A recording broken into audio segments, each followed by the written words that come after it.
Greetings, one and all, and welcome to the podcast where nothing makes sense. Off topic. Here we start with a singular topic and end up talking about anything and everything that strikes our ADHD-addled fancy. I am joined this week by Cosmo, occasionally referred to as Omsock, the consumer of all, and the ever-elusive Isaac, once referred to as Yeetsock, as we discuss the good, the bad, and the ugly, the ever-controversial topic that is social experiments. So, Sorry, Yeetsock. yes. That was from Hebrew. Yeah. Why do we both have a way Sock of calling names? us that ends in sock? I know, that's why I wrote that Actually, like that, yeah. was because like I thought that was funny. I was like I gotta think of some other way to refer to Cosmo. And I was like, oh yeah, Omsock, the consumer of all. And then I was like, wait, hold on. One of Isaac's nicknames is Yeetsock. Twins. Sock twins. Swins. Swins. No, that didn't work. No, never mind. We're just a pair of socks over here. Yeah. A pair of socks. Birds of a feather, a pair of socks, the same thing. Pair of socks stick together unless they're That's separated really- in the dryer.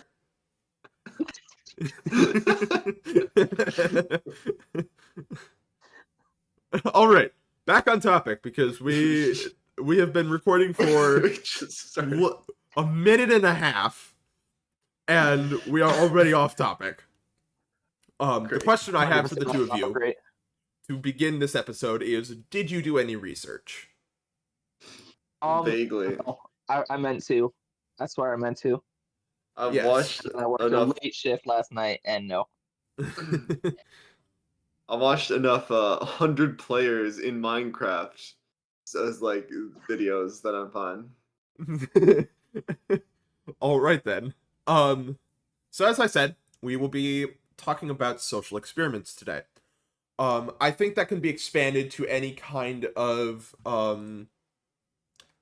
psychological and sociological experiments or like ideas. But kind of the initial breakout topic that I had, like the initial thought, was social experiments. Right. So I did a little bit of research. I didn't really do a ton of research. I just found the Wikipedia article on social experiments. And I'm gonna expand that to sociology and psychology. Let me I took pull up both of psychology these. once. It was. I took pretty intro to fun. I took a Psych. psychology course. I took intro to That was psych it. in high school, junior year or something. Intro to psych was really interesting. And I feel like by extension, any kind of psychology class is going to be very interesting. For sure. All right. So, let me see what I want to begin this with. I think we should begin by defining psychology and sociology. I don't need that tab open. The closest thing we could do in understanding the brain. I guess I don't know. What's the dictionary definition? That's what I just looked up. Psychology definition: scientific study of the human mind and its functions, especially those affecting behavior in a given context. Oh, So that's words. psychology. Yes. Sociology definition. Because this is a little less well known. I mean, it's pretty obvious what it is, but the study of the development, structure, and functioning of human society. So psychology, I find psychology incredibly interesting. I feel like actually maybe we should save psychology for another episode, because I feel like we could do a whole nother episode on psychology. I mean, we've already kind of dabbled in psychology in some of our episodes, so maybe it's not that much of a problem. But I would start with discussing sociology, actually, because while I think psychology would be a good topic to do and something I'm interested in, I think sociology is going to be a little more We can Relevant. split this in. The scientific study of human society, social behavior, and the structures and functions of social groups and institutions. Words. Yeah. Yeah. So Um, sociology is more like broad. I see. Yeah, so I feel like psychology, because psychology is really like the brain. Sociology is somewhat related to it. Um, and we will end up dabbling in psychology due to just the nature of social experiments. But I think we could do a whole nother episode on psychology. So we will probably do that some other week. But for now, we will be discussing sociology, social experiments, maybe dabbling in psychology a little bit. But like what I'm thinking is like abnormal psych. We could definitely do another episode on abnormal psych. So, did you have a social experiment in mind you wanted to start with? I have just the Wikipedia open, but when I think social experiments, I think the Milgram experiment. What's Oh, that not one all familiar with about? that one. That was the shock experiment. Oh, that one. Yeah. So, Milgram experiment, conducted by psychologist Stanley Milgram in the early 1960s, aimed to investigate obedience to authority figures. It involved 3 rules: the experimenter, the teacher, and the learner. The teacher was instructed to administer electric shocks to the learner for wrong answers, despite the learner's apparent distress. This experiment shed light on individuals' willingness to comply with authority even when it contradicted their personal beliefs. So basically, what it... I should probably just open the I can explain. I think I know that. Basically, a bunch of you'd have a person who's being experimented on go in. They'd have like a communication with an authority figure who'd tell them when to shock people when a person got like answers wrong on like a test. Yeah. The thing is, the learner in this case was a paid actor who pretended to be electric shocked. And they wanted to see how far they could take people to shock them, because you could like the dial had like levels, and so Volts the higher range the from level of the 15 to shock, 450 volts. the more the actor pretended that he was being shocked, like a lot. And Yeah. it was like a surprising amount of people ended up going to like the max dial or whatever. It was the 60s. People were not the same.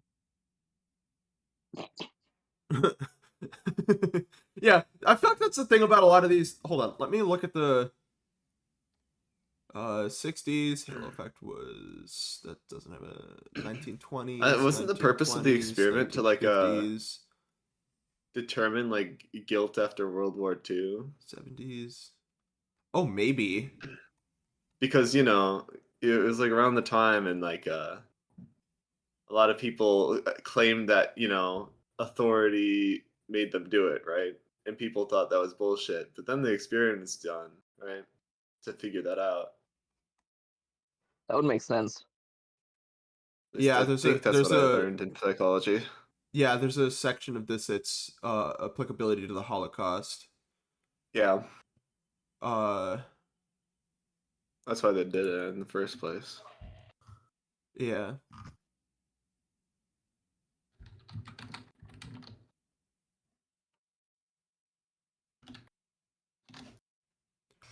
This is interesting.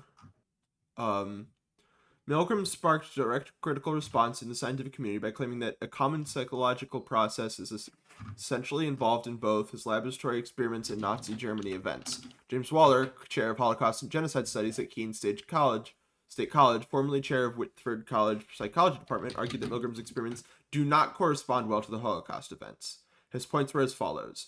The subject of Milgram experiments were assured in advance that no permanent physical damage would result from their actions. However, the Holocaust perpetrators were fully aware of their hands-on killing and maiming of the victims.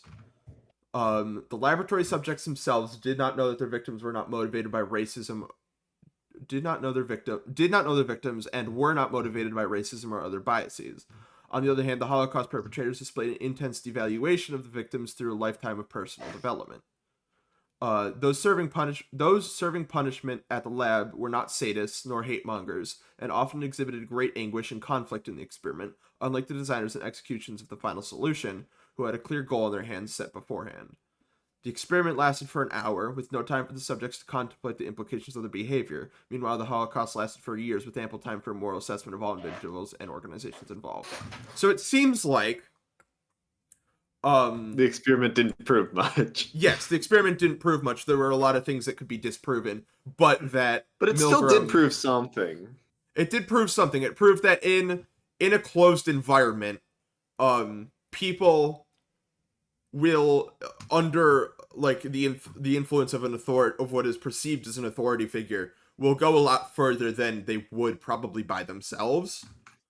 That would be my biggest takeaway from that, is just that, like, you will literally get to a point where I believe 450 volts is lethal.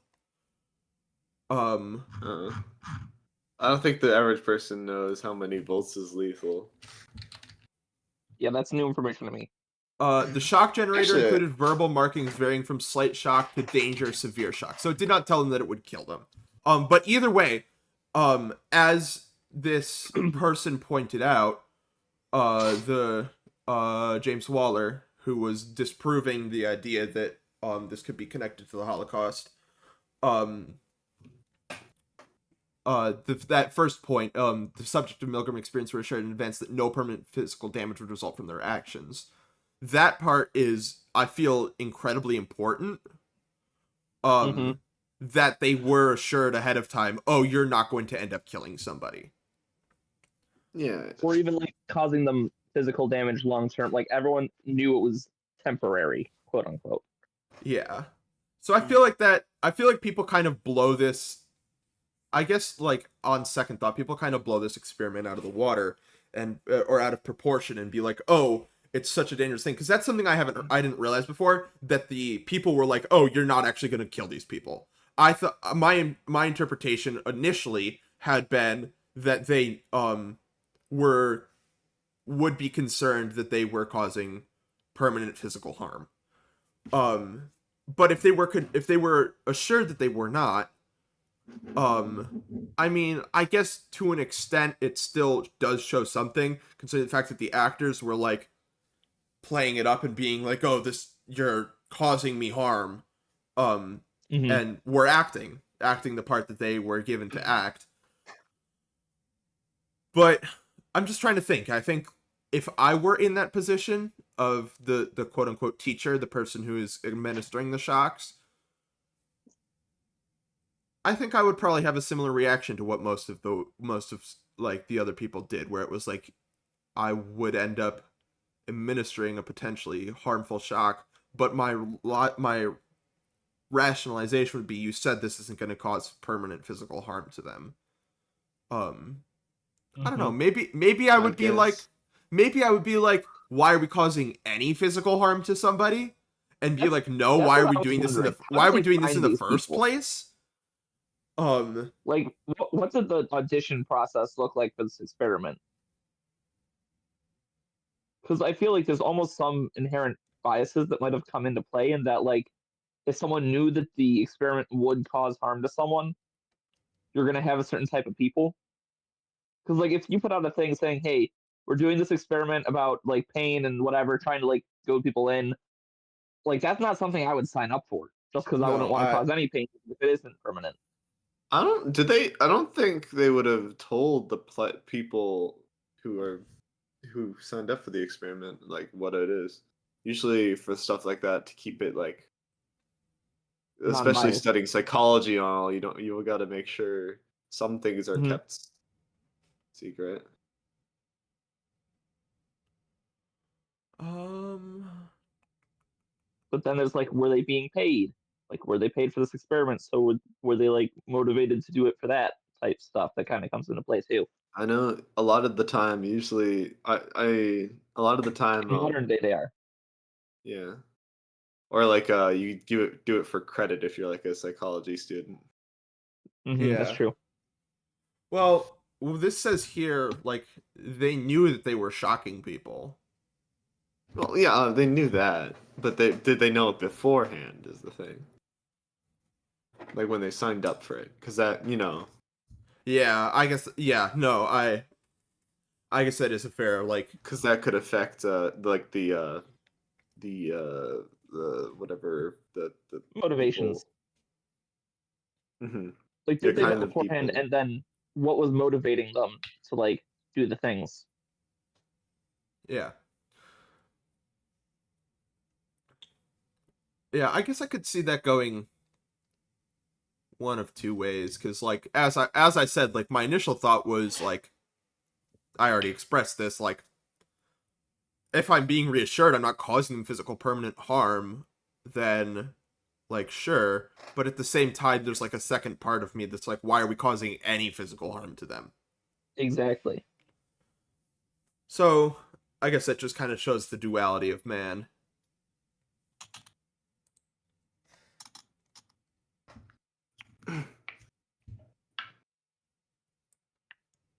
And that's kind of the interesting thing about Yeah, go ahead. Sorry.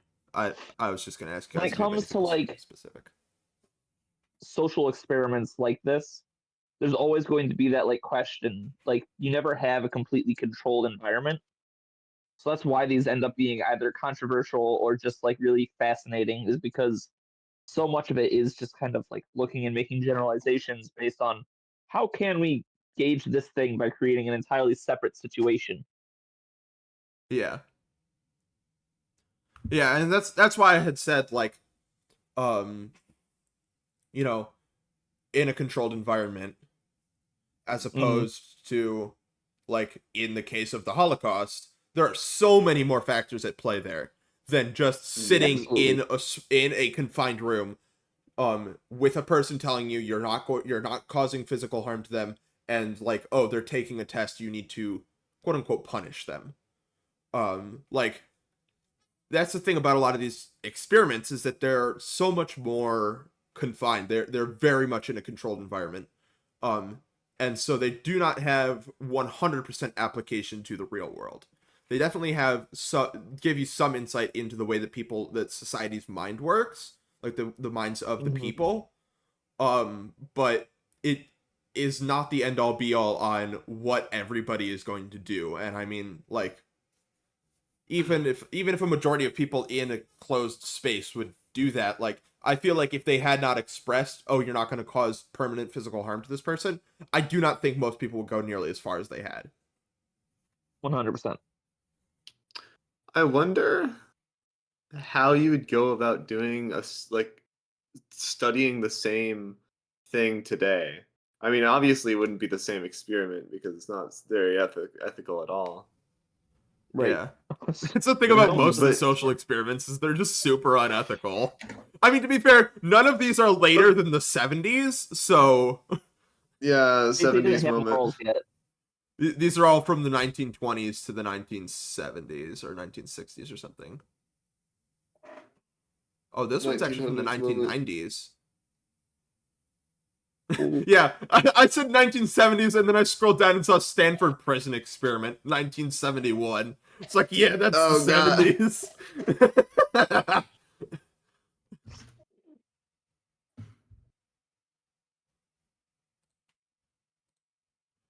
Yeah, Stanford prison experiment, that was quite a thing.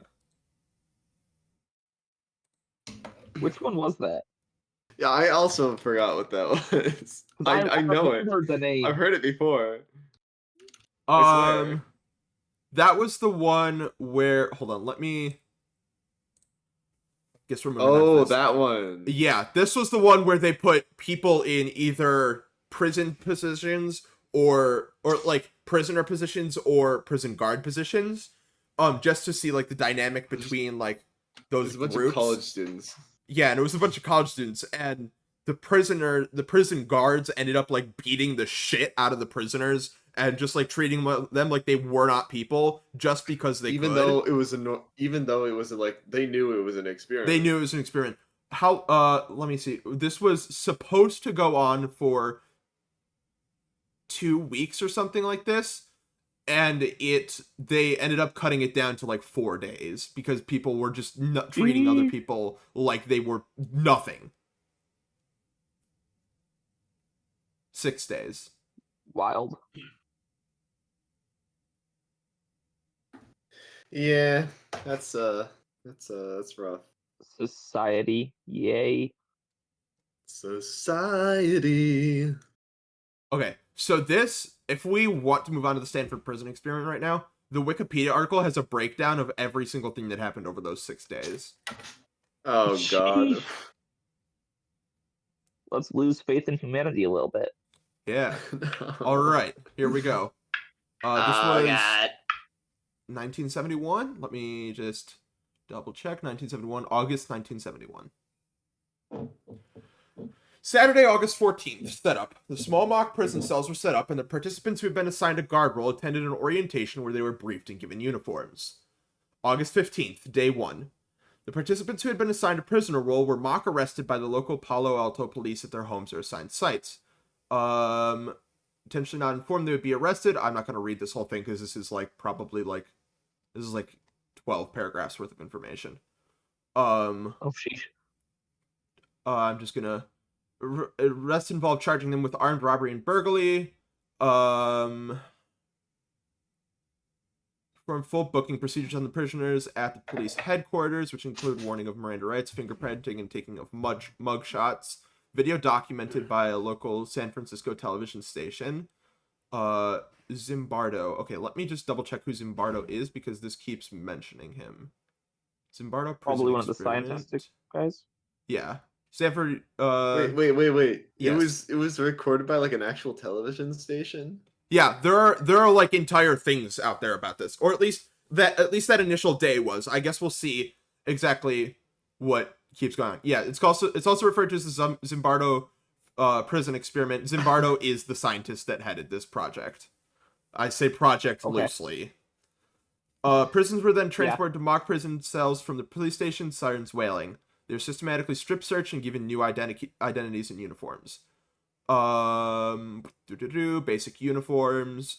Prisoners were greeted by the warden, which conveyed the seriousness of their offenses and new status as prisoners. The rules of the prison presented to them. The inmates retired to their cells for the rest of the first day of the experiment. August 16th, day 2.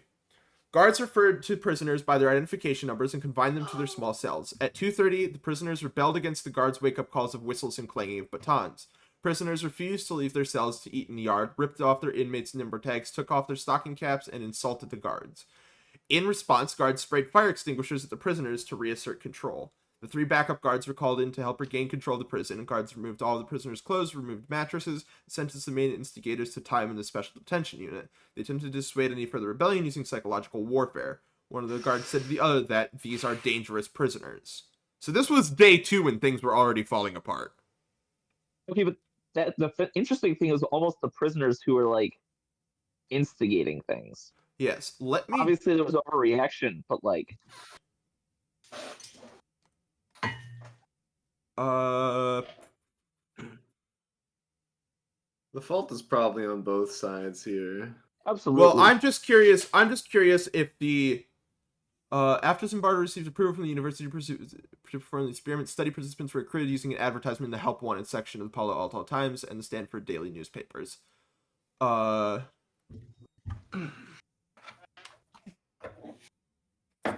Imagine it was supposed not to be 2 being. weeks. Imagine not being aware that the experiments were happening, and then you like see your kid just in a wanted poster on the bottom of a It wasn't a wanted poster. It was a help wanted poster. It was people asking for. Okay. That's what I was checking was the the application process for taking part in this experiment. No, yeah, your kid is on a wanted poster for robbery and what was the other thing that they claimed that they did? Something else. Robbery, armed robbery, armed robbery and burglary. Yeah, that would be really funny. All right, August 17th, day 3. In order to restrict further acts of disobedience, the guards separated and rewarded prisoners who had minor roles in the rebellion. The 3 spent time in the good cell, where they received clothing, beds, and food denied to the rest of the jail population. After an estimated 12 hours, the 3 returned to their old cells that lacked beds. Guards were allowed to abuse their power to humiliate the inmates. They had the prisoners count off and do push-ups arbitrarily, restricted access to bathrooms, and forced them to relieve themselves in a bucket in their cells. Bruh. Prisoner 8612. The first prisoner to leave the experiment was Douglas Corpy, prisoner 8612. After 36 hours, he had an apparent mental breakdown in which he yelled, "Jesus Christ, I'm burning up inside," and "I can't stand another night. I just can't take it anymore." Upon seeing his suffering, research assistant Craig Haney released Corpy. I don't know what that means. Shout out that assistant. Yeah, that he would let somebody go like that. Right on it. A documentary movie made about the study. That guy reviewed the prison experiment deeply affected him. That experience caused him to later become a prison psychologist. Interesting. His breakdown had been fake. He claimed that his breakdown had been fake later. He only did so that he could leave and return to studying for his graduate record program. He had originally thought that he could study while imprisoned, but the prison staff would not allow him to. The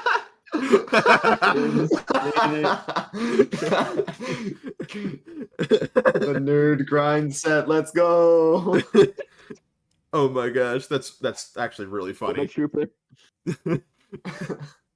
He wasn't even like dealing with the stress of it all. He was just like, no, they just didn't let me study. They're not letting me study. I need to go back to school. All right. August 18th, day 4. Witnessing that guards were dividing prisoners based on their good or rebellious behavior, the inmates started to distance themselves from one another. Rioters believed that other prisoners were snitches and vice versa. Other prisoners considered the rebels as a threat to the status quo since they wanted to have their sleeping cots and clothes again.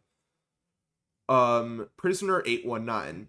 Prisoner 819 began showing symptoms of distress and began crying in his cell. A priest was brought in to speak with him, but the young man refused to talk with him and instead asked for a medical doctor.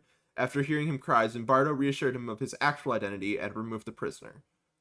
When prisoner 819 was speaking with Zimbardo, the guards cajoled the remaining inmates to loudly and repeatedly decry? Huh? Is that a word? Decry? It says decry. It does not say decree, nor does it say declare. Like, how is it spelled? D-E-C-R-Y. I am Googling this. I feel like I do know it is a real word. It's a real word. Why have I not heard this word before? Publicly denounce. Oh, maybe I have heard this word before. I mean, that's what I would have guessed it meant, but like, I don't know. I have heard that word somewhere. I just don't know where. I just have never seen it in writing. Man, guys, words are weird. Words are whoa! Podcast reference.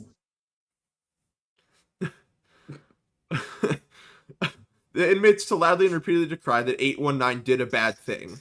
Prisoner 819 broke down immensely as he heard them calling him bad. Zimbardo released 819 and gave him his pay. So that's good that they were releasing people that were breaking down, because that would have been awful if they had like mentally unwell people. Yeah, I guess that's pretty good. the rest of the shit is awful, but like at least the people who were running the project were being somewhat reasonable. And I mean, they canceled it after less than a week when they'd been planning on going on for 2 weeks. So they did. It is good that the people in charge recognized that the people in charge were very, not very thoughtful, but at least were being somewhat realized what was going on and were able to remove people that were having difficulties and also to shut down the project when it was just becoming too much. All right, August 19th, day 5. The day was scheduled for visitation by friends and family of the inmates in order to simulate the prison experience. Zimbardo and the guards made visitors wait for long periods of time to see their loved ones. Only 2 visitors could see any one prisoner and only for just 10 minutes, while a guard watched. Parents grew concerned about their son's well-being and whether they had enough to eat. Some parents left with their plans to contact lawyers to gain early release of their children. So it's literally just a prison.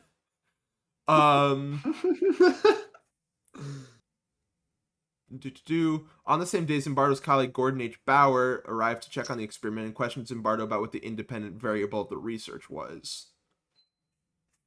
Christina Maslach also visited the prisoners that night and was distressed after observing the guards abusing the prisoners, forcing them to wear bags over their heads. She challenged Zimbardo about his lack of caring, oversight, and the immorality of the study. Finally, she made evident that Zimbardo had been charged by his role as superintendent into someone that she did not recognize and did not like. Changed by his role. Her direct challenge, as well as the shared opinion from others, such as Curtis Banks, prompted Zimbardo to end the Stanford prison experiment the next day. Friday, August 60th, day 6. Due to Maslach's objections to parents' concerns and the increasing brutality exhibited by the guards in the experiment, Zimbardo ended the study on day 6. Zimbardo gathered the participants, guards, prisoners, and researchers to let them know that the experiment was over, and he arranged to pay them for the 6 days the experiment lasted. Zimbardo then met for several hours of informed debriefing, first with all of the prisoners, then the guards, and finally everyone came together to share their experiences. Next, all participants were asked to complete a personal retrospective to be mailed to him subsequently. Finally, all participants were invited to return a week later to share their opinions and emotions.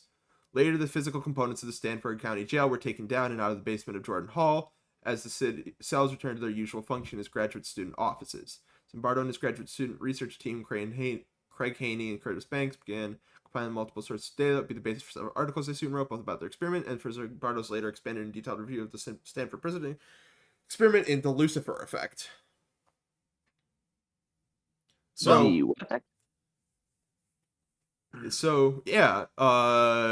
Apparently you stick a bunch of college students together and let some of them abuse each other, and they will.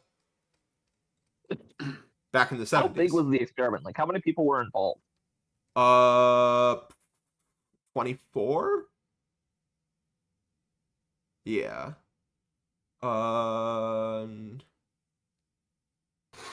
Where had I read exactly where the...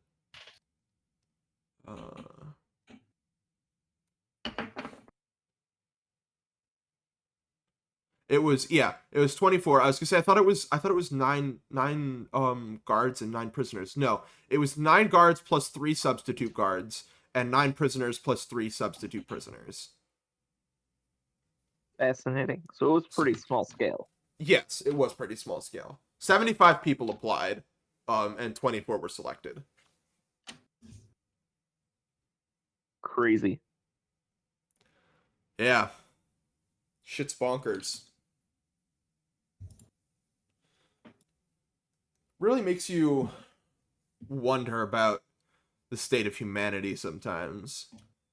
That people would, especially people that are like, because they were people from like the exact same walk of life. They were all predominantly white, middle class, and appeared to be stable psychologically and healthy. Group was selected intentionally to exclude those with criminal background, psychological impairments, or medical problems. And they were all college students. And they were all guys. So the fact that so many people from basically the same walk of life are put in a position where they're allowed to abuse basically their brothers, and that they would, is just sickening. Like, actually, I feel like this says more about the Holocaust than the other experiment. You're not wrong. You're not even remotely wrong. That is a fair assessment. Yeah, that they were. It's kind of that idea of like power will go to your head. Not it can go to your head. It will go to your head. Like that idea of if you were given like too much authority over other people and are allowed to treat them like shit, that you will. And sure, there are definitely people out there that are above that position, people that are more mature than that, people that would not participate in such sickening acts. So, but was it like literally every single guard, or was there a couple of guards that didn't do that? I don't think it specifies.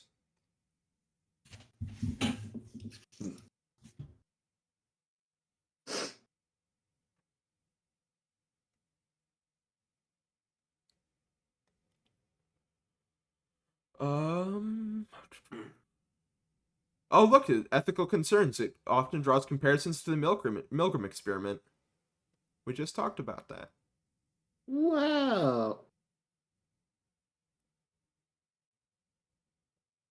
Would you look at that? It's almost like we're looking at a lot of things that are kind of like connected. Dun dun dun. Everything's connected. Redesign your logo. What? Redesign your logo. We know how to do it. Is that a reference to something I'm guessing? Yes. It's a song. I figured it was.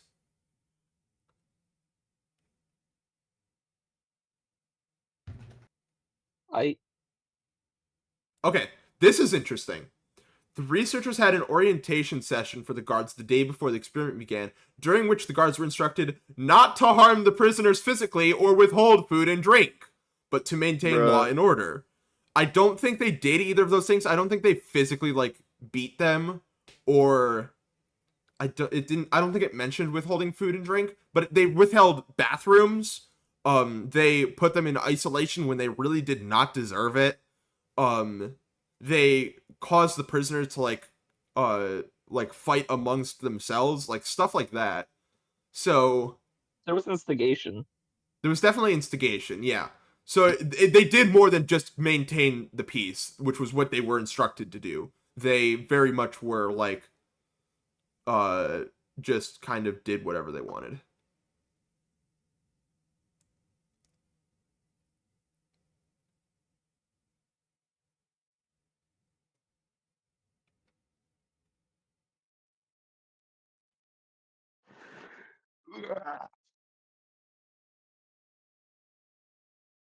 Okay, this is also interesting. You ever like think about asking? Sorry, do you mind if I do this real quick? It would be to do something. Oh, yeah, sorry. Go for it. I thought you had a thought that was going to lead to other stuff. Not really. This is interesting. Asking a person role-playing a guard in a prison simulation to be firm and in the action is mild compared to the pressure exerted by actual wardens, superior officers in real-life prison and military settings, where guards failing to participate fully can face disciplinary hearings, demotion, or dismissal. So, basically what it's saying is that in most prison settings, had guards actually acted like that, they would have been punished, which is a good thing. That is good. I don't know. I still feel like it says a lot about just the way that power can go to a person's head. Yeah. Well, and also like, because like I said, the prisoners were resisting a lot first. Yeah, they were. And I'm curious, like, how much of that was because the prison guards got the like debriefing, but it didn't say anything. I didn't think about like the prisoners having any sort of debriefing, right? They were kind of just like, hey, signed up, probably explained what the experiment was, and then arrested, thrown through the whole process, and stuck in jail. Yeah. The debriefing was getting arrested. Yeah. I mean, yeah. I'm basically. And then like they're just in jail, and they had to like. They started resisting. They started doing stuff. I'm like, what was going through their heads during that? Yeah. You know? I mean, they knew what they were. I'm pretty sure they knew what they were signing up for. Yeah. If they didn't, then that would be Yeah, they did. They knew what they were signing up for. To just be like, hey, can you sign up for an experiment? Yeah, sure, I'll do that. Yeah, sure. Gets thrown in prison the next day. Your parents just like, what the heck happened? You're like, I don't know. I just clicked yes on the bubble sheet. I just clicked yes. Yes on the bubble sheet. Oh, this is the 1920s? The Stanford prison experiment? Right? 70s. No, it's 19... Yeah, 19. So, like, Red Scare. People are, like, finding out they're communists or something.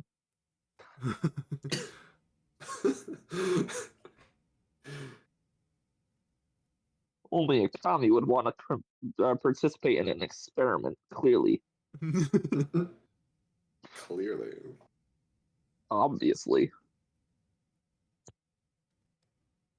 This one quote unquote social experiment took place in the 90s, but it doesn't look very interesting.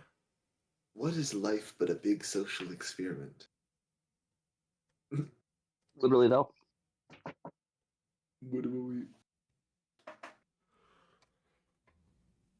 Something else that this is the very first thing on the Wikipedia page about underneath the well-known social experiments section.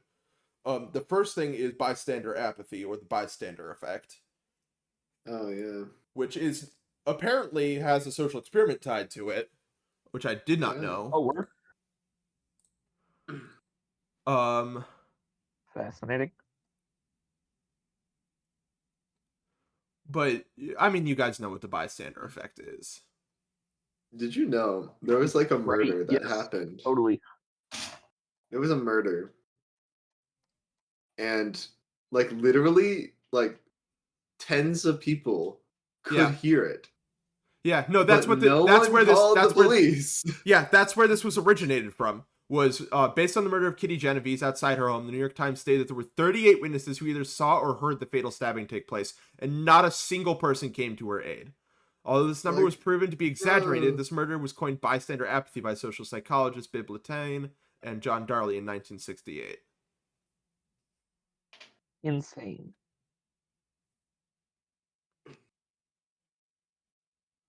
For their Oh experiment. yeah, there's an interesting thing. It's better like if you want if like you're in a group, right? Like in a team and you want something to get done, instead of saying can someone do this, it's better to specify a person. Because if you say can someone do this, the bystander effect takes place. Someone might not just not do it at all. But if you specify a person, that's more likely they'll actually do the task. Yeah. Fascinating. Little fact. That makes sense. Sort of. Yeah. So, for those of you viewers who do not know what the bystander effect is, it is basically a social psychological There you go. I got it. I know what it is. Essentially, it took you a second, but you got that. It's a like a somewhat well documented phenomenon wherein if a group of people is watching something happen, they are less likely to interfere, or specifically in this case, there was a large group of people who witnessed or heard a fatal stabbing happen. In the case that began this study, and because there are two things that are take place here are the diffusion of responsibility and pluralistic ignorance. So diffusion of responsibility is essentially you're less likely to take responsibility for an action when there are other people present, because you think, oh, they'll take care of it, and just I resonate with that very strongly, but part of that's also social anxiety. But like kind of that idea like, oh, somebody else will take care of it. And then pluralistic ignorance is the idea that nobody else is helping, so I don't have to.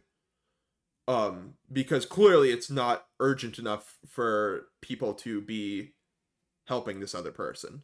And the two of those things combined or separately, but both take place occasionally, kind of combine to make up the bystander effect.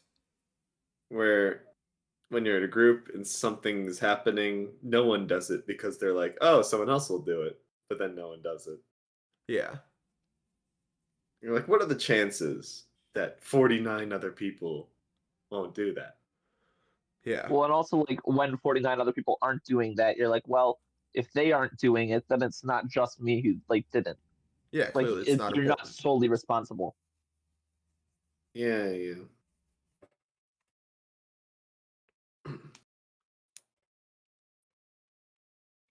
Which, to be Herd honest, says a lot about mentality. society that we would rather do nothing and share the guilt than do something and maintain whatever dignity, whatever. I don't know what the words for that is, but Yeah. I don't know. It just kind of speaks.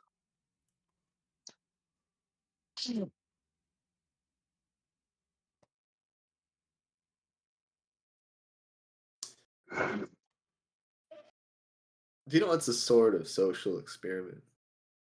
What? Do tell. Social deduction game. Oh Back my in the gosh, time. Cosmo, shut the Yes. fuck up. No. Wait, You have an so what was unhealthy genuinely- obsession with social deduction games. Listen, they're fun. I haven't played one No, in okay. so long. Werewolf was genuinely made as a social experiment type thing. I don't know if Yeah. that's technically what it qualifies It as, was but like yeah. It was like a bunch of people who like with knowledge, like the mafia, right? There's only like Yep. a couple of them in the town, but there doesn't need to be that many because they know everyone, basically.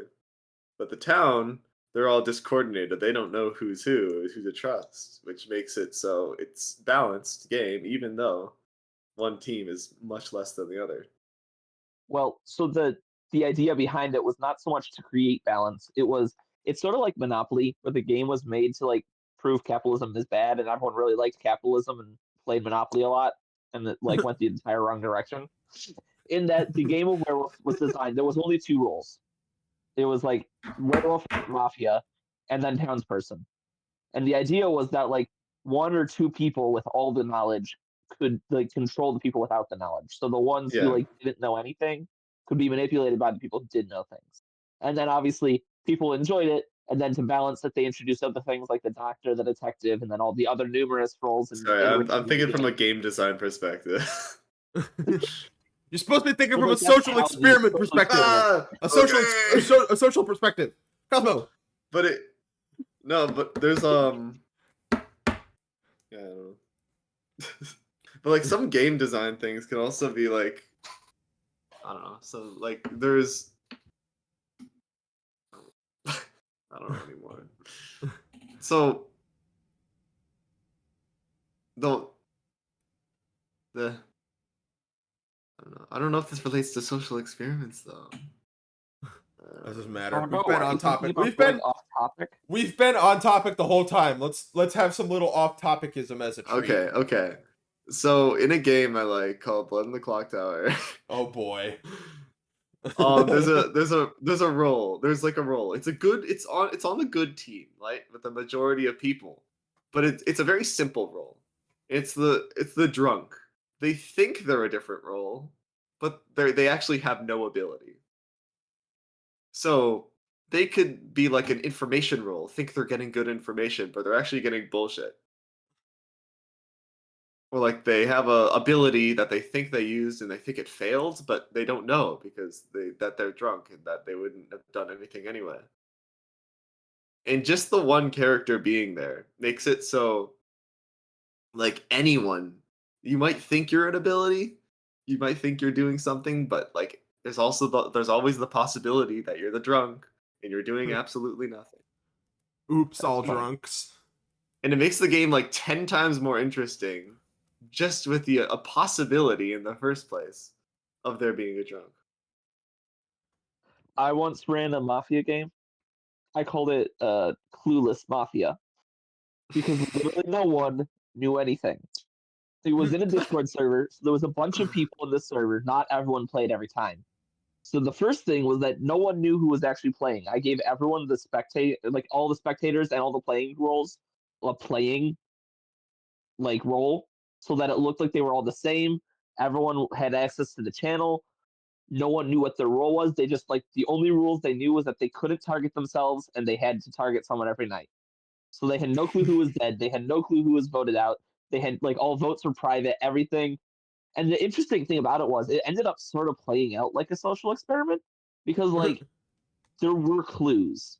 Like I had left a couple things, like the playing roles were different. One was capitalized and one wasn't.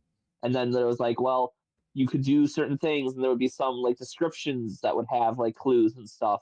And so there was stuff that like kind of started, but like because they assumed they knew nothing, they didn't look for clues. And when they saw clues, they didn't pay attention to them.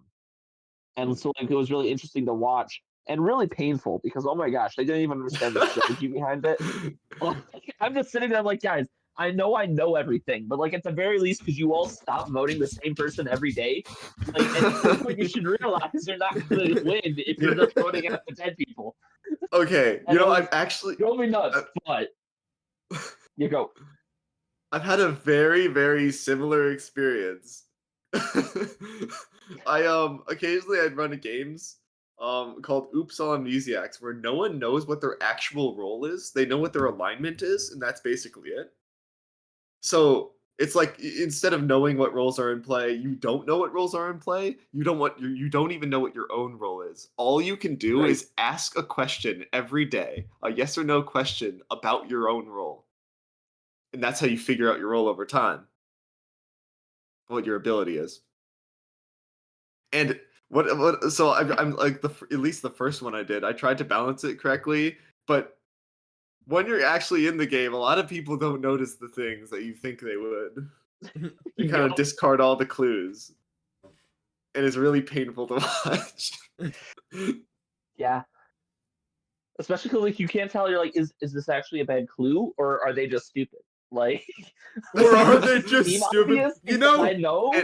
And every time I run one of those games, it's a sort of social experiment where I see how they react to different like rules and things appearing that don't usually Yep. appear. yeah.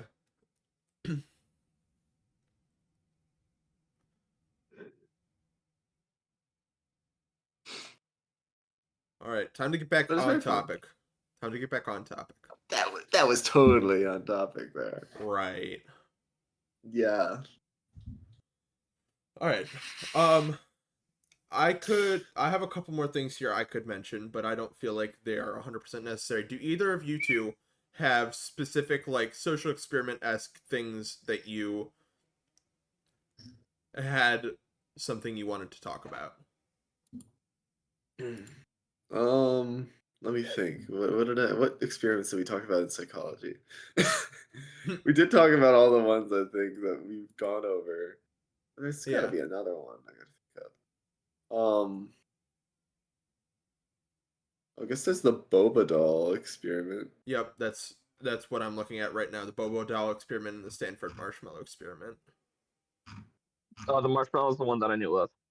What's the marshmallow one? You give a Delayed kid, gratification. yeah, delayed gratification. You give a kid a marshmallow, you go, okay, if you don't eat Oh this, yeah, I'll be back in yeah. 15 minutes. If you don't eat this, I'll give you a second marshmallow. And then like most of them ate the Most of them eat marshmallow. it, yeah.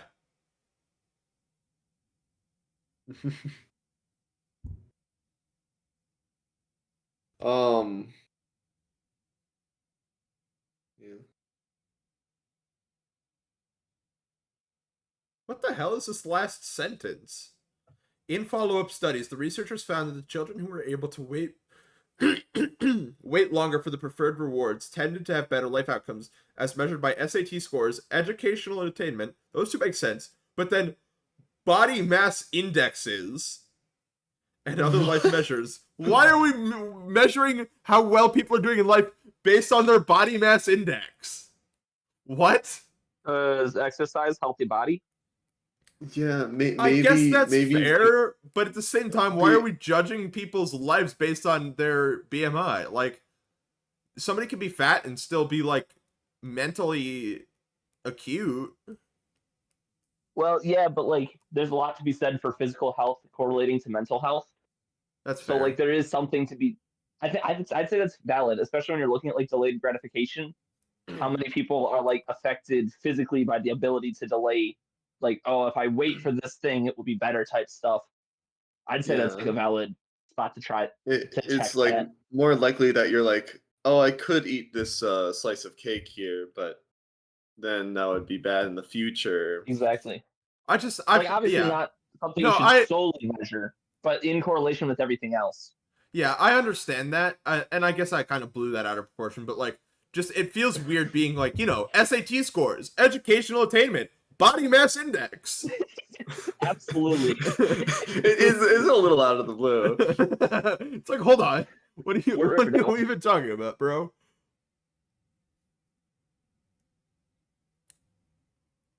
All right, do we want to discuss the Bobo doll experiment and then wrap this up? Yeah, sure. Go for it. I don't know this one, so or at least Cosmo, not do by name. you wanna take this one Yeah, away, Cosmo? sure. So the bubble doll experiment was give me a second to think. It was so you had like a kid, right? And then they were shown a video of like I don't know if it was a parent or like just a random adult punching a boba doll, and then they What's a showed boba doll? another. Hmm? It's like What's a boba doll? it's It's just like a plastic doll that has it's like like a weights plastic on the doll. bottom so that it stands upright. It's like one of those Okay. things that always stands upright, but it's like bigger. And then the other, like another group is shown uh authority figure not punching the boba doll and like saying hi to it. And then they put each group into the room with the boba doll, like well individually, right? And then they see what happens, and the kids who saw the authority figure punching the doll were more likely to punch the boba doll than if they weren't. Okay. So it's kind of like studying And I like guess yeah, it's kind of like studying like how learned behaviors based on like learned authority, behaviors. based on like kids, Right. specifically kids seeing adults doing things and then proceeding to do those same exact things. How much do they take from their parents? Yeah.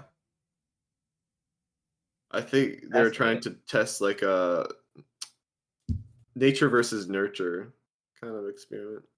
Yeah. Yeah. That seems to be what that's kind of focusing on. I don't know what else to say about it. So this says that there were actually 3 groups. There were an aggressive, non-aggressive, and then like a Control group. Yeah, aggressive, like an aggressive group, a group that didn't really interact with the Bobo doll, and then a group that like interacted positively with the Bobo doll. And the neutral and positive groups didn't really have that much difference, but the aggressive group definitely did.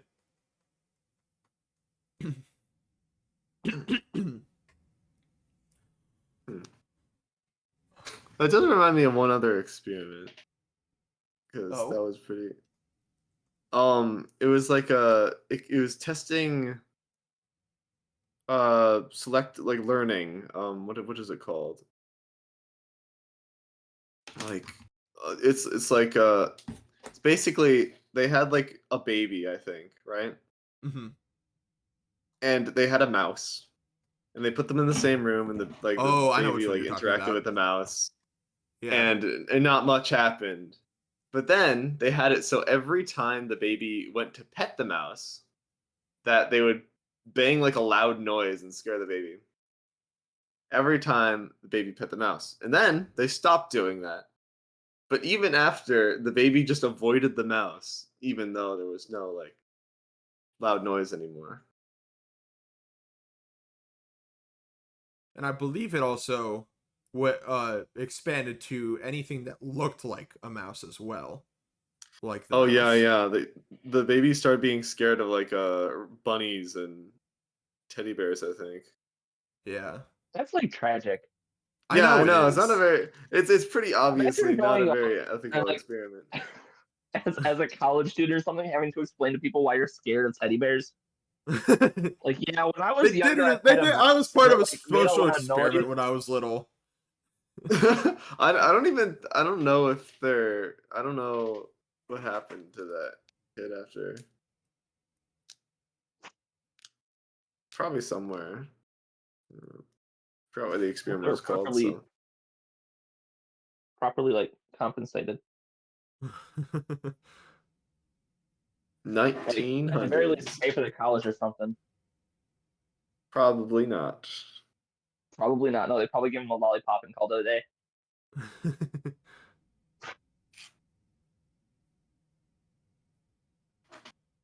All right, we ready to wrap up then?